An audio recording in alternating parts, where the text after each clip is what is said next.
नमस्कार दोस्तों, मेरा नाम है प्रेम और आपके लिए मैं एक आज जो है इस जो हमने model paper test series start की थी ना, कृषि और बायोलॉजी और इसकी वन दरोगा वगैरह के लिए टेस्ट सीरीज शुरू की थी। इसमें हम जो है पर डे कुछ क्वेश्चन आपके लिए लेकर आते हैं, जिसमें एक हैबिट बनती है हैबिट फॉर्मेशन के लिए। तो इन क्वेश्चंस को आप पर डे अगर लगाएंगे तो ये काफ़ी इंपॉर्टेंट आपके लिए होंगे और काफ़ी एक अच्छी हैबिट आपकी बनेगी और क्वेश्चन जो है आपको पर डे जो है नए नए क्वेश्चन देखने को मिलेंगे।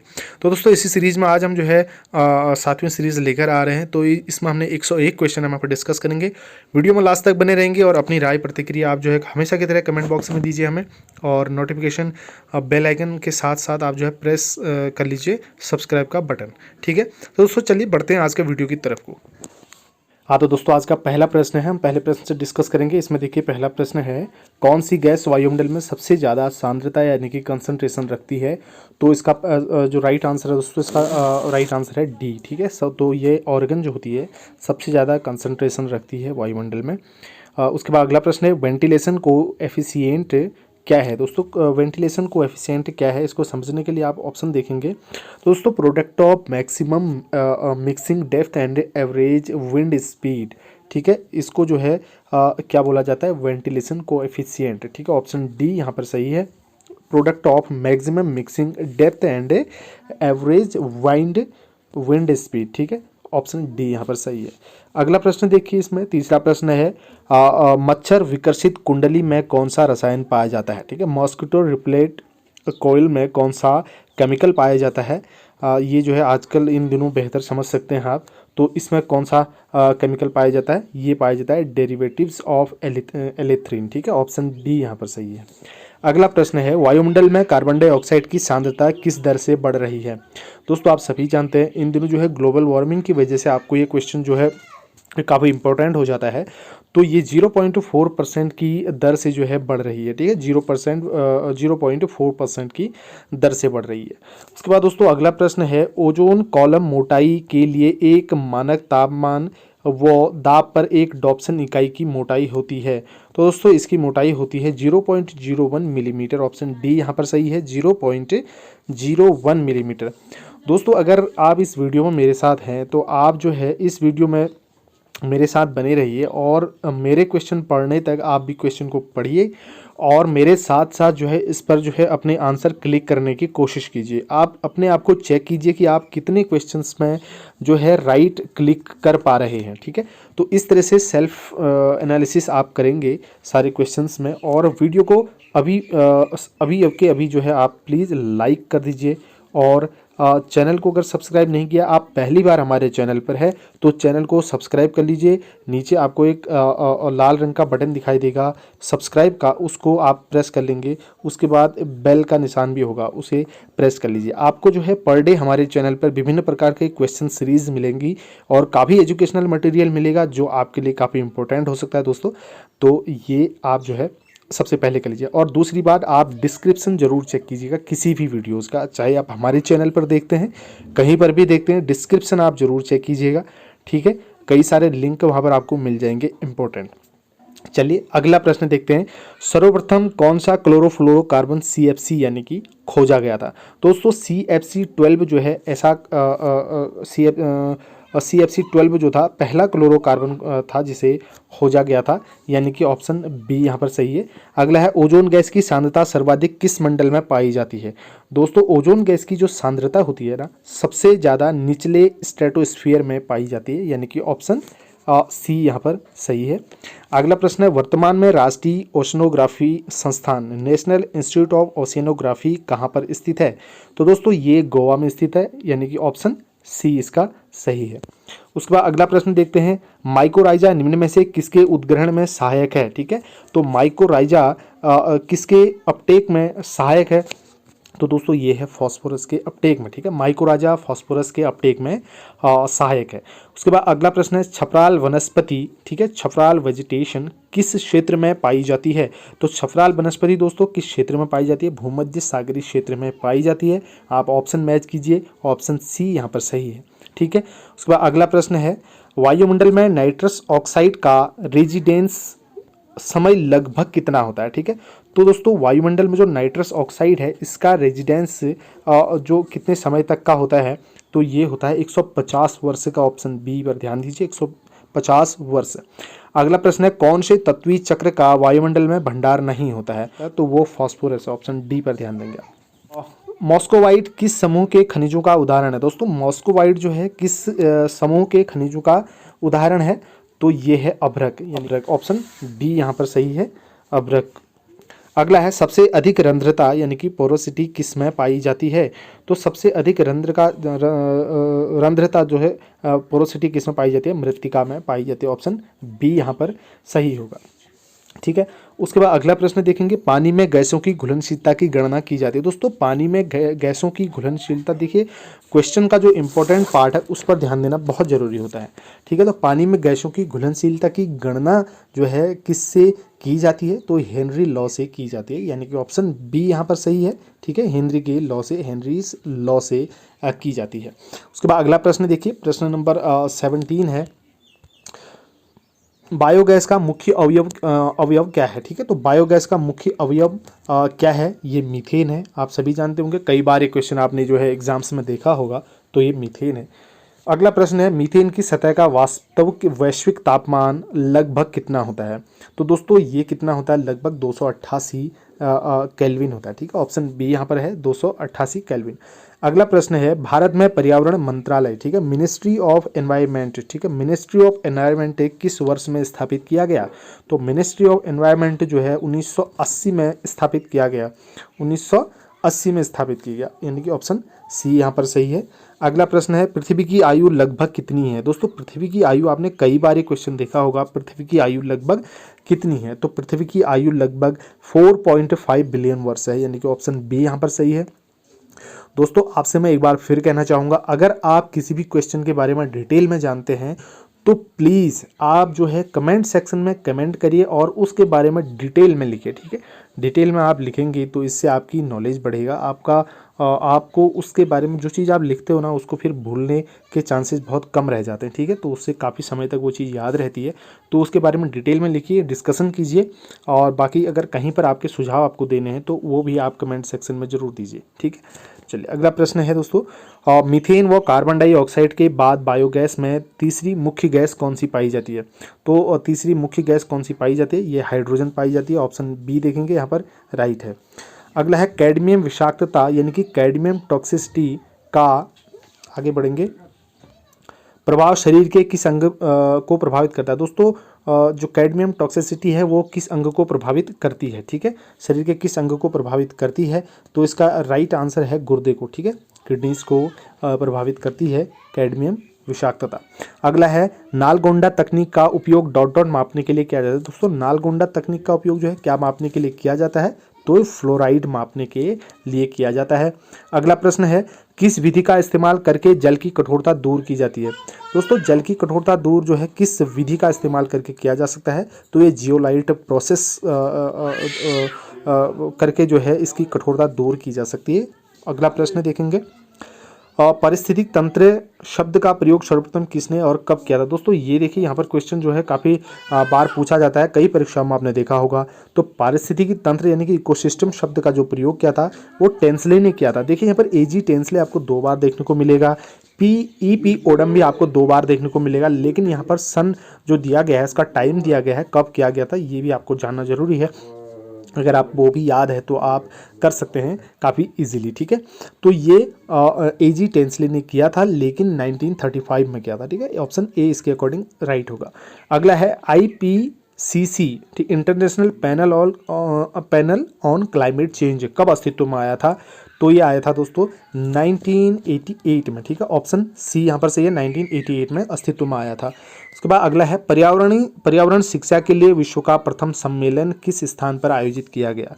दोस्तों पर्यावरण शिक्षा के लिए जो है विश्व का प्रथम सम्मेलन नई दिल्ली में आयोजित किया गया था। ऑप्शन बी यहाँ पर सही है। उसके बाद अगला प्रश्न देखेंगे दोस्तों, देखिए क्योटो प्रोटोकॉल कब अस्तित्व में आया? ठीक है, तो क्योटो प्रोटोकॉल कब अस्तित्व में आया, ये क्वेश्चन जो है बहुत ज़्यादा इंपॉर्टेंट है। देखिए क्योटो प्रोटोकॉल जो है ये काफ़ी परीक्षाओं में ये क्वेश्चन देखने को मिला है दोस्तों। ये क्योटो प्रोटोकॉल जो है 16 फरवरी 2005 को अस्तित्व में आया था, ठीक है, 16 फरवरी 2005 2005 को अस्तित्व में आया। ऑप्शन बी यहाँ पर सही है। अगला है भारतीय पेट्रोलियम संस्थान IIP कहाँ पर स्थित है? तो भारतीय पेट्रोलियम संस्थान जो है ये देहरादून में स्थित है। ऑप्शन इसका सी सही है। ठीक है। अगला है यूट्रिफिकेशन के लिए मुख्य रूप से कौन जिम्मेदार है? ठीक है, तो यूट्रिफिकेशन के लिए दोस्तों मुख्य रूप से कौन जिम्मेदार है? तो इसका राइट आंसर फॉस्फेट होगा, यानी कि ऑप्शन ए सही होगा।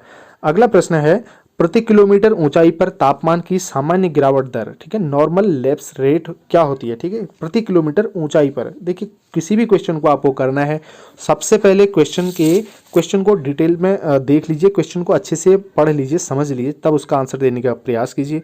ठीक है, तो प्रति किलोमीटर ऊंचाई पर तापमान की सामान्य गिरावट दर, नॉर्मल लैप्स टाइम कितना होता है दोस्तों? 6.4 डिग्री सेल्सियस होता है। ठीक है, 6.4 डिग्री सेल्सियस। अगला है संपूर्ण पृथ्वी का एल्बिडो, यानी कि एल्बिडो ऑफ अर्थ प्रतिशत क्या है दोस्तों? ये 30% होता है। ठीक है, इसका 30% होता है, यानी कि ऑप्शन सी इसका सही होगा। उसके बाद अगला प्रश्न है वायुमंडलीय आर्द्रता मापी जाती है। ये क्वेश्चन तो आपने हजारों बार देखा होगा। ठीक है, वायुमंडलीय आर्द्रता जो है हाइग्रोमीटर से मापी जाती है। ठीक है, इंपॉर्टेंट क्वेश्चन है, छोटा क्वेश्चन है, इंपॉर्टेंट क्वेश्चन है, कई बार आता है। ठीक है, उसके बाद है जीवन की उत्पत्ति, ओरिजिन ऑफ सिंपलेस्ट लाइफ किस युग से संबंधित है? दोस्तों ये आर्चियोजोइक एरा से संबंधित है। ऑप्शन सी यहाँ पर सही है। अगला प्रश्न है पानी में क्लोरीन के स्वतंत्र अवशेष की अधिकतम अनुमोदित सीमा, मैक्सिमम परमिसिबल लिमिट जो है वो कितनी है? तो दोस्तों इसका राइट आंसर है 0.2 ppm। ठीक है, 0.2 ppm। ऑप्शन यहाँ पर सी सही है।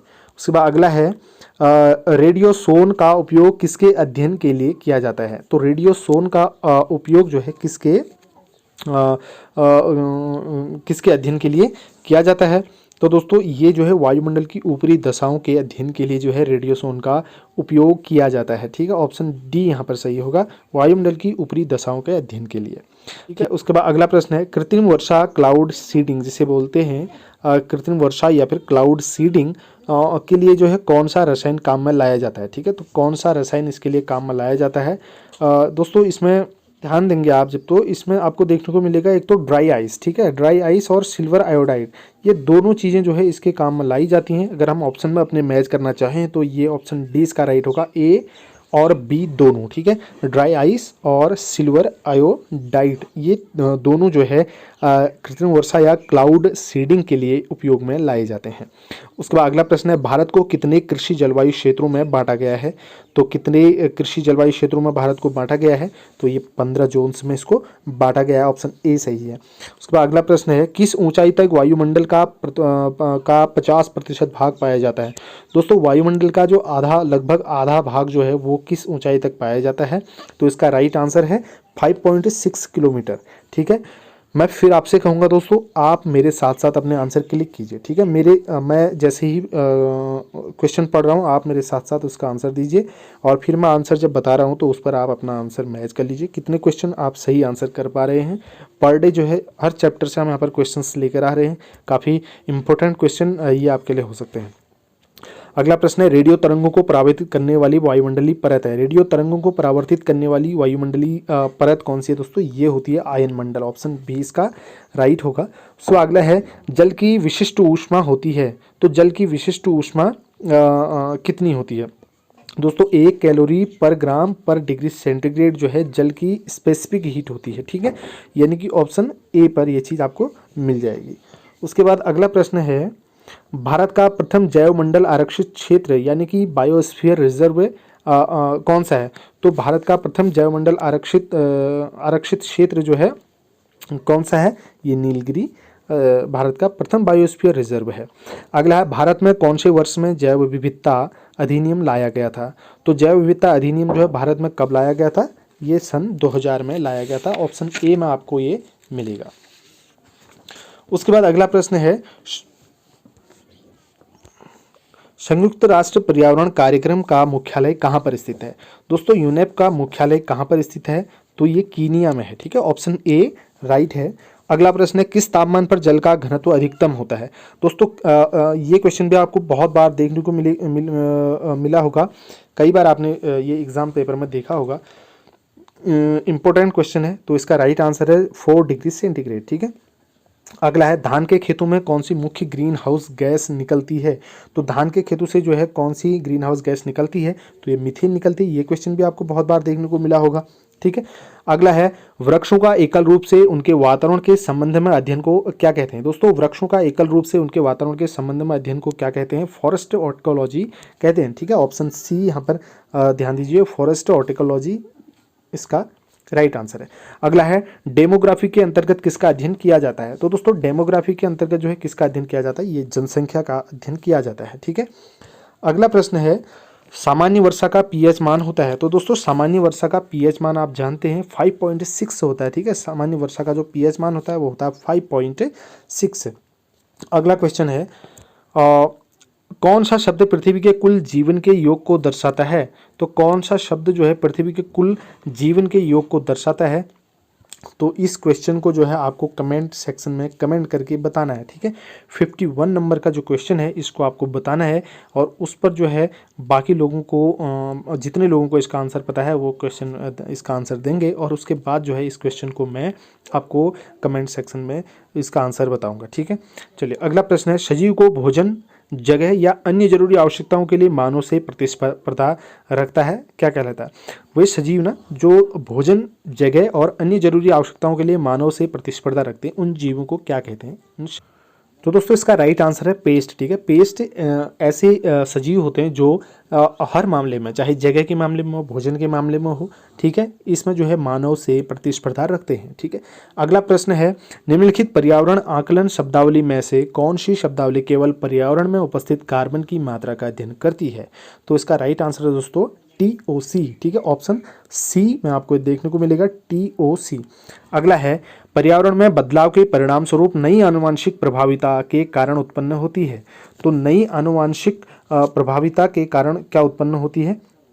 तो ये प्राकृतिक वर्ण इसका आंसर होना चाहिए, नेचुरल सिलेक्शन। ठीक है। नेचुरल सिलेक्शन ऑप्शन बी में आपको मिलेगा। उसके बाद अगला प्रश्न है, ओवरकिल शब्द का संबंध है। दोस्तों, ओवरकिल शब्द का संबंध जो है किससे है? तो ये न्यूक्लियर होलोकॉस्ट से ओवरकिल शब्द का संबंध है। ठीक है। Nuclear Holocaust. अगला है, अनुवांशिक पैतृ बदलाव।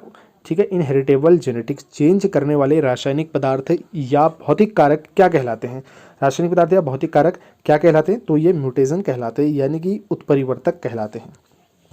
अगला प्रश्न है, अम्लीय वर्षा के कारण झीलें अम्लीय हो जाती हैं, इनको किस पदार्थ के द्वारा उदासीन बनाया जा सकता है? दोस्तों, अम्लीय वर्षा के कारण झीलें अम्लीय हो जाती, तो इनको जो है चूने के द्वारा उदासीन बनाया जाता है। इसका राइट आंसर है। उसके बाद अगला है, एक ही स्थान से शहर के समस्त भाग में सल्फर डाइऑक्साइड की सांद्रता हेतु गजट ऑपरेटिंग द्वारा किस विधि से नक्शा बनाया जा सकता है? तो ये किस विधि से नक्शा बनाया जा सकता है? इसका राइट आंसर होगा दोस्तों, लीडर विधि के द्वारा इसको बनाया जा सकता है नक्शा। अगला है, वायु प्रदूषण को नियंत्रण में किया जा सकता है और धीरे धीरे कम किया जा सकता है, परंतु इसमें मुख्य रूप से रुकावट करने वाला कारक क्या है? दोस्तों, इसमें मुख्य रूप से रुकावट करने वाला कारक होता है आर्थिक कारक। ठीक है। आर्थिक कारणों की वजह से जो है वायु प्रदूषण को नियंत्रण करने में काफ़ी मुश्किलें होती हैं, तो आर्थिक कारणों की वजह से वायु प्रदूषण बढ़ रहा है। उसके बाद अगला है, फोटोकॉपी और अन्य विद्युत संबंधी मशीनों से कौन सा प्रदूषक यानी कि पॉल्यूटेंट निकलता है?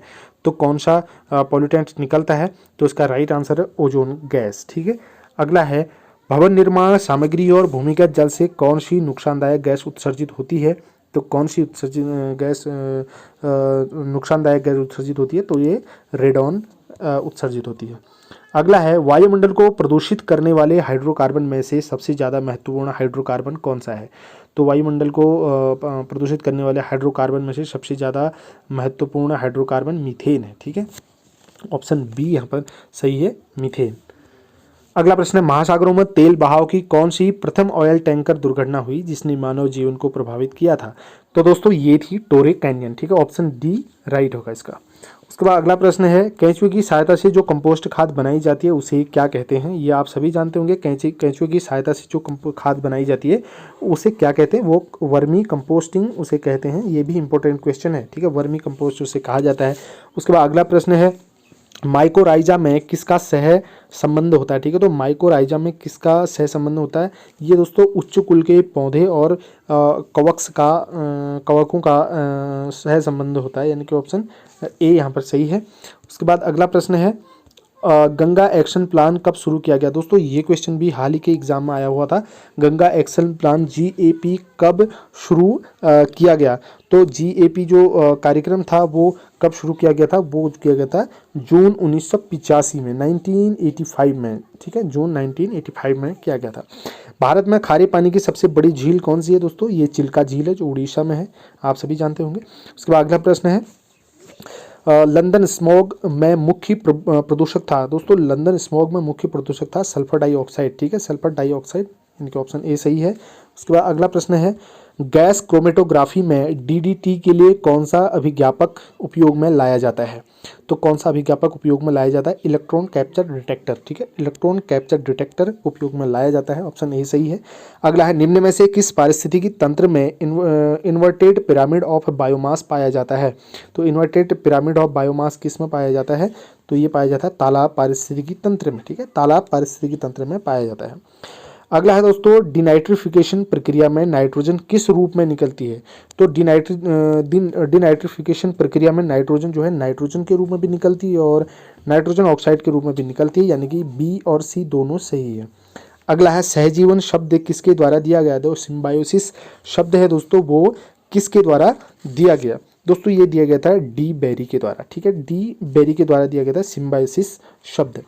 अगला है किस प्रकार का सहजीवन ऑब्लिगेटरी होता है, ठीक है, तो किस प्रकार का सहजीवन ऑब्लिगेटरी होता है दोस्तों, ये होता है म्यूचुअलिज्म, ठीक है, म्यूचुअलिज्म, यानी कि ऑप्शन ए सही है।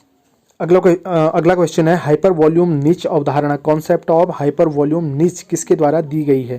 तो ये दी गई थी दोस्तों हचिंसन के द्वारा, ठीक है, ऑप्शन सी यहाँ पर राइट है, हचिंसन के द्वारा दी गई थी। अगला है वाहन जनित प्रदूषण में मुख्य रूप से उत्सर्जित होता है। दोस्तों वाहन जनित प्रदूषण में मुख्य रूप से क्या उत्सर्जित होता है, तो आपको ये भी जो है कमेंट सेक्शन में आंसर करना है। तो आपको लिखने की हैबिट करनी है, आप कमेंट में इसका आंसर जरूर देंगे। 2 क्वेश्चन मैं आपके लिए छोड़ रहा हूँ, क्वेश्चन नंबर 51 और क्वेश्चन नंबर 75, ठीक है। तो ये क्वेश्चन का आंसर भी आपको कमेंट सेक्शन में जरूर देना है, ठीक है। चलिए अगला प्रश्न देखते हैं 76 नंबर का, निम्नलिखित जंतु के वर्गों में नाभिकीय किरणों से सबसे कम प्रभावित होने वाला वर्ग है। तो दोस्तों सबसे जो नाभिकीय किरणों से सबसे कम प्रभावित होने वाला वर्ग कौन सा है, तो ये आप एक कोशिकीय जीव इसका राइट आंसर होगा। तो आप ये आंसर जो है ऑप्शन ए में देखेंगे। अगला प्रश्न है समुद्रों और महासागरों का कौन सा क्षेत्र सबसे ज़्यादा प्रदूषित होता है। दोस्तों तटीय क्षेत्र जो है सबसे ज़्यादा प्रदूषित होता है समुद्रों और महासागरों का, ठीक है। अगला प्रश्न है पैसिफिक एटॉल पर कौन से नाभिकीय बम का परीक्षण किया गया है। तो दोस्तों ये किया गया था हाइड्रोजन बम का, ठीक है, हाइड्रोजन बम का परीक्षण किया गया। अगला प्रश्न है चट्टानी ढलानों पर सर्वप्रथम किसका जीवन शुरू हुआ था। दोस्तों चट्टानी ढलानों पर जो है सबसे पहले किसका जीवन शुरू हुआ था, तो ये लाइकेन्स का हुआ था। अगला है जब एक जीव दूसरे जीव का उपभोग करता है तब किसका क्षय यानी कि लॉस होता है। तो इसमें किसका लॉस होता है, एक जीव जब दूसरे जीव का भक्षण करता है तो उसमें एनर्जी का लॉस हो जाता है, ठीक है, ऊर्जा का लॉस होता है। उसके बाद अगला प्रश्न है संख्या पिरामिड की पारिस्थितिकी अवधारणा किसके द्वारा प्रतिपादित की गई। दोस्तों संख्या पिरामिड की पारिस्थितिकी अवधारणा किसके द्वारा प्रतिपादित की गई, इसका आंसर हम जो है यहाँ ऑप्शंस में देखेंगे। तो ये की गई थी चार्ल्स एल्टन के द्वारा, ऑप्शन ए यहाँ पर सही है। अगला प्रश्न है भारत में मिट्टी बचाओ आंदोलन कहाँ पर शुरू किया गया था। दोस्तों भारत में मिट्टी बचाओ आंदोलन कहाँ पर शुरू किया गया था, होशंगाबाद मध्य प्रदेश में किया गया था। अगला प्रश्न है भारत में कृषि उपयोग हेतु DDT को कब प्रतिबंधित किया गया था। दोस्तों ये किया गया था 1985 में प्रतिबंधित किया गया था, 1985 में प्रतिबंधित किया गया था। अगला प्रश्न है भारत में बायोगैस के उत्पादन के लिए बायोगैस प्लांट में किसकी आवश्यकता होती है। तो भारत में बायोगैस के उत्पादन के लिए बायोगैस प्लांट में किसकी आवश्यकता होती है, तो ये होती है कृषि अपशिष्ट की आवश्यकता होती है। अगला प्रश्न है भारत में सर्वप्रथम कौन से वन क्षेत्र को नियंत्रण व संरक्षण प्रदान किया गया। तो दोस्तों ये मालाबार वन क्षेत्र को सबसे पहले जो है नियंत्रण और संरक्षण प्रदान किया गया, मालाबार वन क्षेत्र को, ठीक है, ऑप्शन ए में ये सही होगा। भारत में सर्वप्रथम राष्ट्रीय वन नीति कब पारित की गई। दोस्तों भारत में जो है सबसे पहले राष्ट्रीय वन नीति जो है 1952 में पारित की गई, ठीक है, 1952 में पारित की गई। अगला प्रश्न है कौन सा पौधा गैसोलाइन प्लांट कहलाता है? गैसोलाइन प्लांट यूफोर्बिया लेथाइरिसिस कहलाता है। तो ऑप्शन डी यहाँ पर सही है। उसके बाद अगला प्रश्न है, 3 माइल आइलैंड डिजास्टर घटना कब घटित हुई? तो दोस्तों 1979 में ये घटना घटित हुई थी, ठीक है, 1979 में। अगला प्रश्न है दोस्तों, पर्यावरण प्रदूषक फ्लाइस कहाँ से उत्पन्न होती है? ठीक है, तो पर्यावरण प्रदूषक फ्लाइस जो है कहाँ से उत्पन्न होती है? ये ताप शक्ति ग्रह से उत्पन्न होते हैं। अगला है, निम्न में से कौन सा द्रव सोना यानी कि लिक्विड गोल्ड कहलाता है? तो लिक्विड गोल्ड जो है कौन कहलाता है? इसका राइट आंसर है पेट्रोलियम जो है लिक्विड गोल्ड कहलाता है। अगला प्रश्न है, BOD टेस्ट के लिए किस वर्ग के अपशिष्ट जल को सीडिंग की आवश्यकता नहीं होती है? तो इसका राइट आंसर होगा डोमेस्टिक सीवेज, ठीक है। डोमेस्टिक सीवेज में जो है वीडियो टेस्ट के लिए डोमेस्टिक सीवेज अपशिष्ट जल को सीडिंग की आवश्यकता नहीं होती है। ऑप्शन सी यहाँ पर सही है। अगला प्रश्न है, पानी के स्थायी कठोरपन या ठोसपन का कारण होता है? तो ये होता है क्लोराइड्स और सल्फेट्स की वजह से। ऑप्शन डी यहाँ पर सही है, क्लोराइड और सल्फेट्स की वजह से। अगला प्रश्न है, पानी से लवण अलग करने की सबसे साधारण विधि है? तो पानी से लवण को दूर करने की सबसे साधारण विधि कौन सी है? विपरीत परासरण, ठीक है। विपरीत परासरण यानी कि रिवर्स ऑस्मोसिस जो प्रोसेस होती है, उससे पानी से सॉल्ट अलग किया जा सकता है। उसके बाद अगला प्रश्न है, तत्वी क्लोरीन यानी कि एलिमेंटल क्लोराइड का उपयोग करते हैं? तो तत्वी क्लोरीन यानी कि एलिमेंटल क्लोराइड का उपयोग किस में किया जाता है? तो औद्योगिक प्रसंस्करण में किया जाता है, औद्योगिक प्रसंस्करण में, ठीक है। चलिए अगला प्रश्न है, विश्व में कुल पंजीकृत पीड़कनाशियों में सबसे बड़ा वर्ग कौन सा है? तो कुल जो है रजिस्टर्ड पेस्टिसाइड्स जो हैं उनमें सबसे बड़ा वर्ग कौन सा है? सबसे बड़ा ग्रुप कौन सा है? तो ये है ऑर्गेनोफॉस्फेट्स, ठीक है। ऑर्गेनोफॉस्फेट्स सबसे बड़ा वर्ग है। अगला है, एनीमोमीटर कप का प्रयोग डॉट डॉट के मापन में किया जाता है? दोस्तों एनीमोमीटर कप का प्रयोग जो है किसके मापन में किया जाता है? एनीमोमीटर ये हवा की गति को मापने में किया जाता है, ठीक है। हवा की गति आप जानते ही होंगे, ये एनीमोमीटर का प्रयोग किया जाता है। अगला प्रश्न है, कौन सी ह्यूमस अम्लीय प्रकृति की होती है? दोस्तों ये मोर होती है। ऑप्शन ए यहाँ पर सही होगा, मोर, ठीक है। अगला है, लैम्बर्ट और बियर्स नियम का प्रयोग किया जाता है? लैम्बर्ट और बियर्स नियम का प्रयोग जो है किसके लिए किया जाता है या किस में किया जाता है? तो ये स्पेक्ट्रोफोटोमीटर में किया जाता है, ठीक है। स्पेक्ट्रोफोटोमीटर में उपयोग किया जाता है। अगला प्रश्न है, लॉ ऑफ मिनिमम किसके द्वारा दिया गया? ठीक है, लॉ ऑफ मिनिमम किसके द्वारा दिया गया? लॉ ऑफ मिनिमम किसके द्वारा दिया गया? ये लिविंग के द्वारा दिया गया था। ऑप्शन बी, ठीक है, लिविंग के द्वारा दिया गया था। अगला प्रश्न है, भारत में टाइगर प्रोजेक्ट कब शुरू किया गया? तो दोस्तों भारत में टाइगर प्रोजेक्ट जो है, ये क्वेश्चन भी आपने बहुत बार देखा होगा, ये किया गया था 1973 में, ठीक है। टाइगर प्रोजेक्ट भारत में 1973 में शुरू किया गया था। और लास्ट क्वेश्चन दोस्तों इस वीडियो का है, जवाहरलाल नेहरू सामुदायिक जैव विविधता अभियान कब शुरू किया गया? तो ये कब शुरू किया गया था? 1989 में शुरू किया गया था, ठीक है, 1989 में शुरू किया गया था। तो दोस्तों ये थे पर्यावरण विज्ञान से 101 क्वेश्चन जो आपने यहाँ पर डिस्कस किए। इसमें से काफ़ी क्वेश्चन आपने पहले देखे होंगे जो कई बार एग्जाम्स में पूछे जा चुके हैं, ठीक है। तो कई बार के एग्जाम्स में जो क्वेश्चन पूछे जा चुके हैं ऐसे क्वेश्चन थे, और कुछ क्वेश्चन ऐसे हैं जो काफ़ी इंपॉर्टेंट है और आने वाली परीक्षाओं में एग्जाम में पूछे जाने की संभावना है। तो दोस्तों अगर ये वीडियो आपको अच्छा लगा, क्वेश्चन आपको अच्छे लगे, और तो आप वीडियो को लाइक प्लीज़ ज़रूर कर दीजिएगा और शेयर भी आप कीजिए, और चैनल को सब्सक्राइब नहीं किया तो चैनल को भी सब्सक्राइब कर लीजिए, ठीक है। धन्यवाद। इस वीडियो में इतना ही है, अगले वीडियो में मिलते हैं, और आप अपनी तैयारियां परीक्षाओं की कंटिन्यू करते रहिए। धन्यवाद।